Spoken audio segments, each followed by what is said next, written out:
Thank you, Trace. Well, TikTok, get ready for the shock. 80 hours to get something done or it all comes crashing down. All bets are off, but it is looking more and more like come late Monday night, all lights are out.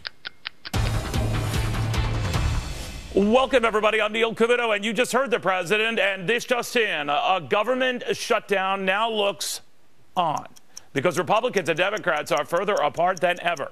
The Senate voting to keep the government funded for now, but stripping out the House's measure to defund the president's health care law. So what does the House do, and how fast can it do it? And if time runs out and we're looking at a shutdown, how long does one last? We have got you covered with Chad Bergerman in Washington on the scramble to avoid this. Nicole Petalides in New York on how Wall Street is preparing for this.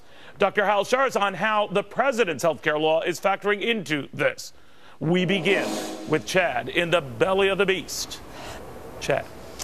I tell you, it's going to be an interesting couple of 12 to 24 hours here. We're waiting to find out from the House Republican leadership what the next step is. We're told that they're going to have a big meeting, a conference meeting around noontime tomorrow.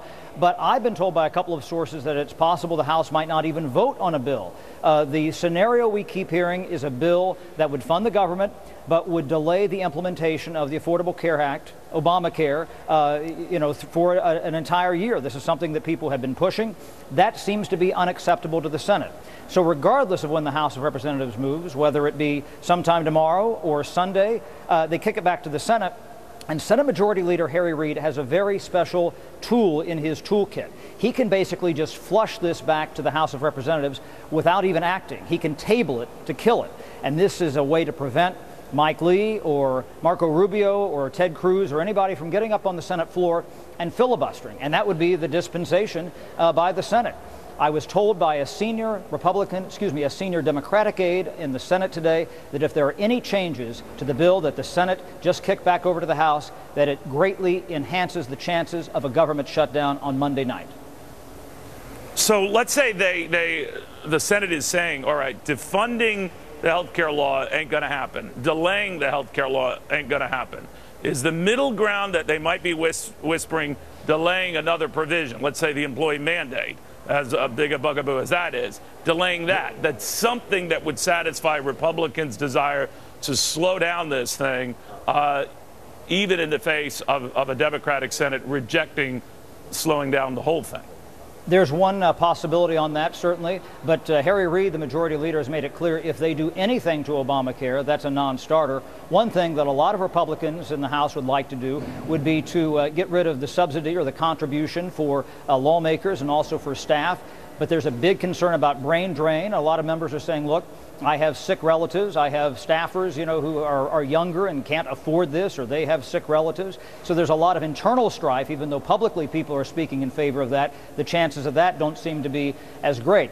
I tell you, the one way to fix this, though, and this doesn't seem to be the scenario because John Boehner pretty much ruled it out, would be to take the clean CR, the bill that the Senate passed today, and pass it with some Republicans and a big majority of Democrats. But I talked earlier with the minority whip, Steny Hoyer, and he said there has been no outreach from the Republican side to him to try to bring some votes for that scenario, Neil. What a mess. All right. Thank you, buddy. Chad Bergerman. Now to Wall Street. Stocks taking a hit today. The Dow having its first down week in 4 weeks. So how worried is Wall Street about the prospect of a government shutdown? Fox Business Network's Nicole Petalides really in the thick of all of this on the New York Stock Exchange. Nicole, what are you hearing if this drags out? That, in other words, not only do we get a shutdown, but it might be a protracted one. Okay, so the idea here is that most of the traders don't believe that there will be a shutdown. They think that it's political theater and ultimately that they will get it right and in the 11th hour they will make some key decisions. However, let's take the other side and say that that does happen and ultimately we don't have this working right. So what you see is there are people who get nervous about this and they talk about the fact that you can start to see economic activity dropping, even a recession. The Fed, of course, would keep long-term, the rates that we talk about, right? They talk about raising rates at some point, that they'll keep those rates low at these levels for an extended period, even beyond the extended period that we've heard of. So this obviously would not bode well for the U.S. economy at all. When you talk to these guys on Wall Street, Prime Executions put out a great note today saying something to this effect, just talking about the fact that it's not good for our economy. It's not good for consumer confidence. However, people seem to be less, they're not believing that this is going to happen this time around, Neil, because Google Trends, that's another thing that they were talking about. People aren't looking up U.S. debt or U.S. default or debt ceiling. They really believe it's a lot of political theater, and that in the end, they'll make some decisions. They may not be good ones, but they'll make some decisions ultimately. Yeah, this gets to be a bad thing that those expectations aren't realized. But thank you, Nicole Petalides at the New York Stock Exchange. Well, Senator Ted Cruz calling this a major Democrats healthcare threat. Stood united in refusing to listen to the American people. Obamacare is the biggest job killer in this country. Millions of Americans are hurting. Millions of Americans are struggling to find a job, are being forced into part-time work, are seeing their health insurance premiums skyrocket, and are seeing their health care threatened. All right, those are the guys they're calling the three amigos who were really pushing this out, and that is making the health care law itself and defunding it of the primary sort of juice to get this thing coupled with any piece of legislation they can find to make sure that they get their way and get this health care law shut down. Dr. Hal Scherz, I couldn't agree more with their strategy, but I guess, Doctor, it's an uphill battle. Now, you're a pediatric urologist, and you know all the troubles that come with this law. But is this the vehicle you think that's going to derail it, or do you fear that it's still on? I think it's still on, Neil, and this is on the track toward implementation. And my fear is that there are unexpected consequences that nobody anticipates. Everybody has been focusing right now on the money and on the politics. But I think the inside baseball information that many people want to know is what's really happening to people's ability to get health care. A couple of the things that have never even been talked about are with the exchanges, which are supposed to go live in just 4 days.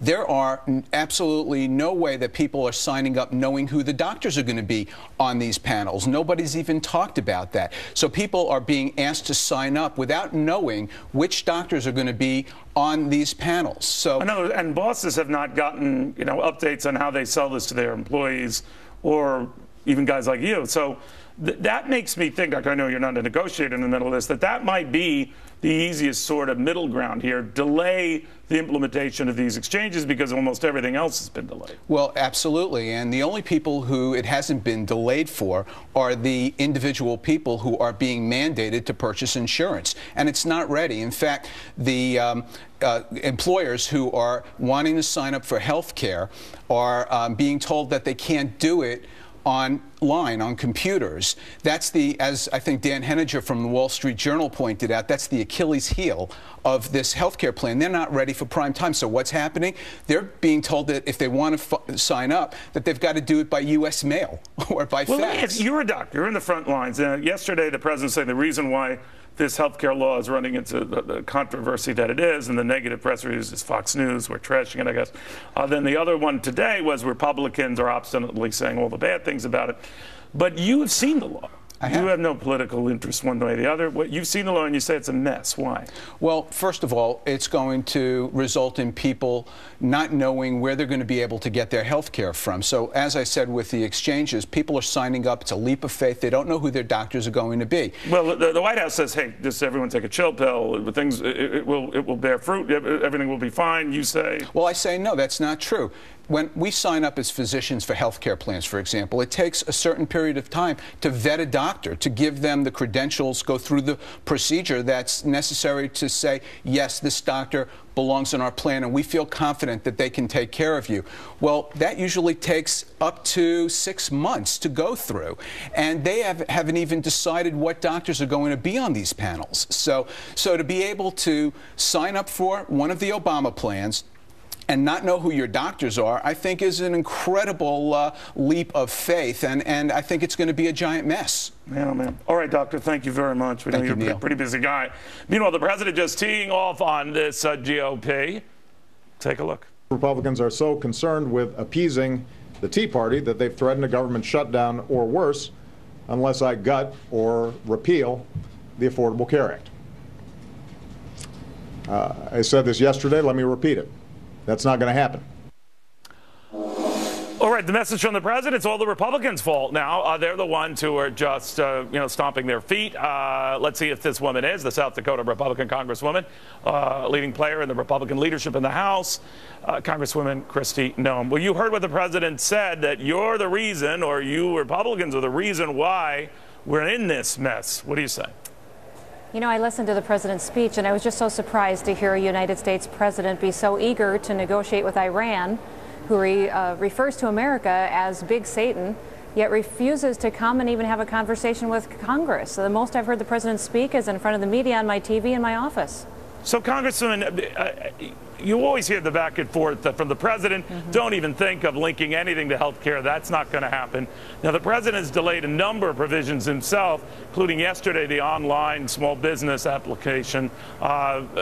So that was, I think, the 7th major delay, to say nothing of hundreds and thousands of exemptions and special carve-outs. So he does seem to have done and been open in the past to this sort of thing. Do you think Republicans are open, if not to killing the health care law, maybe attaching a proviso that says you delay a key feature, let's say the individual mandate or something else like that? You know, we'll certainly have that conversation with the president. People talk a lot about the 40 times we've voted to change, defund, or repeal Obamacare. 7 of those now have become law because the president saw the validity in having those conversations.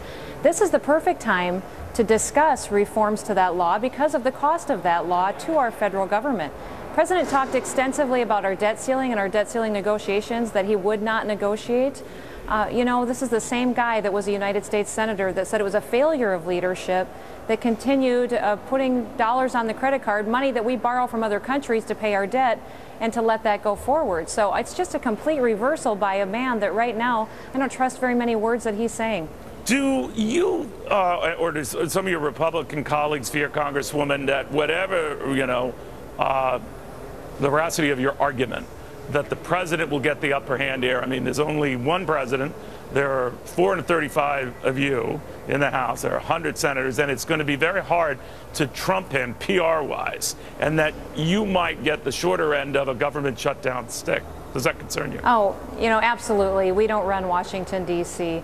Republicans are 1/2 of 1/3 of government right now. The fact that the president wants to blame the Republicans in the House for all the problems that this country is facing is just wrong. And a good analogy in this situation, Neil, is that if kids went off to college, maxed out their credit cards, they'd come back to their parents and say, will you help me? Will you pay the bills? Well, absolutely, parents want to help their kids, but they're sure not going to hand them another credit card to just go max out. They're going to want some changes made. They're going to want to look at reforms, and that's the reasonable conversation that Republicans are trying to have in the House is, listen, we've got some bad trends going. We've got a president whose budget never balances into perpetuity. Why would we not talk about reforms that we can put into place or limit a bill that's going to add another $1.3 trillion worth of spending to our federal government? It's just common sense, and this president doesn't want to have any of it. There's going to be a shutdown, isn't there?